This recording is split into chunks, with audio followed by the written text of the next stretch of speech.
நாடாளுமன்றத்தில் நிறைவேற்றப்பட்ட வந்தே மாதரம் மசோதாவை எதிர்த்து திமுக உள்ளிட்ட சில எதிர்க்கட்சிகள் கடுமையாக எதிர்ப்பு தெரிவித்துள்ளனர். இந்த மசோதா இந்தியாவின் பன்முகத்தன்மைக்கு எதிரானது, மத சார்பின்மையை பாதிக்கும் என்று அவர்கள் கூறுகின்றனர். ஆனால் பாஜக தரப்பு வேறு ஒரு கேள்வியை எழுப்புகிறது. பில்லில் உண்மையில் என்ன எழுதப்பட்டிருக்கிறது என்பதை படித்து பார்த்தீர்களா? இல்லை என்றால் ஏன் மக்களிடம் தவறான தகவலை பரப்புகிறீர்கள் என்பதுதான் அவர்களின் வாதம். பாஜக கூறுவதன்படி இந்த மசோதா மாநில மொழிகள் அல்லது மாநில வாழ்த்து பாடல்களை நீக்குவதற்கானது அல்ல. தமிழ்நாட்டில் தமிழ்த்தாய் வாழ்த்து பாடப்படுவது போலவே அது தொடரலாம். அதே நேரத்தில் தேசிய ஒருமைப்பாட்டின் அடையாளமாக வந்தே மாதரத்திற்கு உரிய மரியாதை வழங்க வேண்டும் என்பதே இந்த மசோதாவின் நோக்கம் என்று அவர்கள் விளக்குகின்றனர்.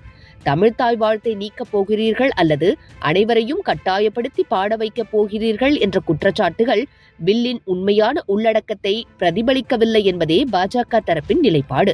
இந்த மசோதாவை சில இஸ்லாமிய அமைப்புகள், சில கிறித்துவ அமைப்புகள் மற்றும் இடதுசாரி கட்சிகள் எதிர்ப்பு தெரிவிக்கின்றன. அதற்கு பாஜக கூறும் பதில் என்னவென்றால், வந்தே மாதரம் என்பது ஒரு மத பாடல் அல்ல, நாட்டை தாயாக போற்றும் தேசபக்தி பாடல். தேசிய கொடி, தேசிய கீதம், தேசிய சின்னம் ஆகியவற்றுக்கு மரியாதை கொடுப்பது போலவே நாட்டின் வரலாற்றில் முக்கிய இடம் பெற்ற இந்த பாடலுக்கும் மரியாதை அளிக்க வேண்டும் என்பதே எங்கள் நோக்கம் என அவர்கள் வலியுறுத்துகின்றனர். மேலும் இந்த மசோதா எந்த ஒரு மதத்திற்கும் எதிரானது அல்ல, எந்த ஒரு சமூகத்தையும் குறிவைத்ததும் அல்ல.